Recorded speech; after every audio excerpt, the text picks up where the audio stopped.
구독, 좋아요, 그리고 공유까지도 눌러주시면 저에게 도움이 되겠습니다.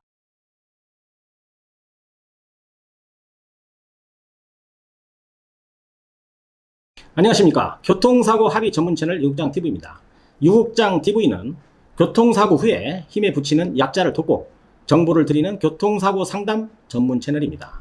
만약에 유국장TV의 영상을 봤음에도 불구하고 궁금사항이 해소되지 않는다면 언제든지 911LAW입니다. 카톡 아이디인데요. 이쪽으로 문의하시면 교통사고에 대한 궁금증은 모두 해결해 드릴 수 있습니다. 이때 진단서, 사고 차량 견적서, 사고 불박 영상, 정밀검사 판독지를 카톡으로 같이 보내주시면 검토해서 상담자에게 답변 드리도록 하겠습니다. 오늘 영상은 교통사고 후에 형사 합의를 하여야 할 경우가 발생을 하는데 예전과는 사뭇 다른 분위기가 근래에 있는 것으로 봐서 예전과는 어떤 변화가 있는지에 대해서 공부를 하고 대응 방안에 대해서도 설명하는 시간을 갖도록 하겠습니다. 첫 번째인데요. 예전의 형사 합의의 기준이라는 것인데요. 교통사고에서의 형사 합의는 가해자가 12대 중과실에 해당이 되거나 음주, 무면허, 뺑소니 등 중대한 잘못을 했을 때 가해자와 피해자가 일정한 금액, 즉 형사 합의 금액을 주고 하는 행위입니다. 자동차 문화가 생긴 후에 수십 년간 이어져 오던 형사 합의의 분위기가 조금씩 변하고 있는 것으로 파악이 되고 있습니다. 예전에 일반적인 형사 합의 시에는 진단 주수가 3주에서 6주 사이는 진단 주수에다가 약 한 50에서 70만 원 정도를 곱해서 금액을 설정을 하거나 또 부상이 조금 크다고 한다면 1주당 한 100만 원을 적용하기도 하였습니다. 사망사고는 젊은 사람은 약 5천만 원 정도의 형사 합의금을 주었고 나이가 아주 높거나 또 피해자 과실이 좀 있다고 한다면 약 3천에서 4천만 원 정도 해오고 있던 것이 일반적인 룰이었습니다. 또한 가해자는 형사 합의에 적극적이었던 것이 요 근래에는 조금 소극적인 태도로 변한 것으로 파악이 됩니다. 아마도 운전자 보험의 대중화가 이런 변화를 가져오지 않았나 생각을 하게 되는데요. 전에는 진단이 적게 나온다 할지라도 6주 이하를 의미하는 겁니다. 피해자를 찾아가서 형사 합의를 하려는 시도도 하고 피해자에게 사과도 하고 하는 문화가 있었는데 이것도 변화가 온 것 같습니다. 여기에는 코로나19의 역할도 있었겠고 무엇보다도 운전자 보험의 역할론으로 저는 판단하고 있습니다. 두 번째인데요. 요 근래 형사 합의의 분위기에 대해서 설명을 드리도록 하겠습니다. 괘씸죄에 해당되지 않는 형사사건은 진단이 적게 나오면 가해자가 형사 합의를 잘 하지 않고 있는 것입니다. 법원에서 보는 괘씸죄라는 것은 음주, 뺑소니, 무면허 사고 이런 것이죠. 4주에서 5주 이하는 법원에서 벌금을 내는 것으로 진행하겠다는 가해자가 많아졌다는 것입니다. 피해자에게 굽신거리고 형사 합의를 하는 것보다는 벌금으로 처벌받겠다는 것이죠. 예전에는 그렇지 않았던 것이 조금 변하고 있는 것으로 보여집니다.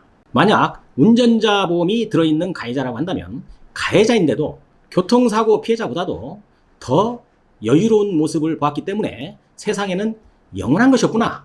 세월에 따라서는 문화도 룰도 바뀌는구나. 이렇게 실감을 제가 하게 됩니다. 운전자 보험이 보편화되기 전에는 가해자가 운전자 보험이 가입되지 않았다면 직접 형사 합의 금액을 마련해야 하기 때문에 자신의 돈이 들어가는 것에 대한 힘겨움이 있었다고 한다면 운전자 보험이 대중화되어서 보험이 가입된 가해자라면 이야기는 많이 달라지는 것입니다. 내 돈 들이지도 않고 보험회사의 돈으로 형사 합의가 이루어지고 있기 때문이죠. 운전자 보험이 초창기에는 최대 금액이 약 한 3천만 원 정도가 최대였지만 민식이법이 생긴 이후로는 최대 1억까지 보장 한도가 늘어나 있는 것입니다. 사망이나 중상에는 한 1억 정도, 또 진단이 6주 이상 10주 미만은 3천만 원, 10주 이상 20주 미만은 6천만 원, 20주 이상은 1억, 이런 식으로 조금씩 회사나 가입 조건에 따라서 다를 수는 있겠지만 대략적으로 이런 식으로 되어 있기 때문에 가해자의 협조만 있다고 한다면 보험회사로부터 최대한의 형사 합의금을 받을 수 있는 것입니다. 이렇게 운전자 보험을 가입한 가해자는 예전에 비해서 피해자에게 아주 심하게 사과를 해야 하는 때보다는 조금 여유를 부리는 분위기로 바뀐 듯 보여집니다. 이런 겁니다. 신호위반으로 12주 진단이 나와서 가해자가 피해자와 형사 합의를 해야 하는데 운전자 보험이 없다면 대략적으로 한 1,000만 원 선에서 합의를 하지 않겠어요? 그런데 운전자 보험이 가입되어 있다고 한다면 운전자 보험 보장 한도만큼 3,000만 원 아니면 5,000만 원, 6,000만 원 이런 식으로 형사 합의금을 받을 수 있으니까 가해자의 협조만 있다면 피해자 측도 형사 합의금을 잘 받아서 큰 위로가 된다는 것입니다. 이렇게 크게 차이가 나는 것이죠. 사망사고도 마찬가지입니다. 운전자 보험이 있다고 한다면 형사 합의금으로 최대 1억 원을 받을 수도 있지만 운전자 보험이 없는 가해자에게는 아무리 쥐어짜도 5,000만 원 이상은 받기 힘든 게 현실입니다. 그래서 운전자 보험이 보편화되어 있는 요 근래의 형사 합의 추세를 보면 운전자 보험이 있는 가해자라면 예전에 비해서 분위기가 살벌하지도 않고 합의금을 좀 깎아달라고 굽신거리지 않아도 되는 그런 시대가 된 것입니다. 자, 세 번째인데요. 피해자 측에 준비사항도 있지 않겠어요? 설명드립니다. 형사 합의가 필요한 피해자 측이라면 제일 먼저 가해자가 운전자 보험에 들어있는지를 꼭 알아보아야 합니다. 가입이 되어 있다면 보험증권의 보장 내용을 보내달라고 해서 현재 피해자의 진단으로 최대한 어느 정도까지 형사 합의금이 지급됐는지를 먼저 파악하는 게 중요합니다. 그렇게 해서 가해자와 피해자 원만하게 보험회사에 서류 제출하고 합의서를 작성하고 마지막으로 채권 양도 통지도 하여야 합니다. 그렇게 하면 분위기가 그렇게 나빠지지 않겠죠.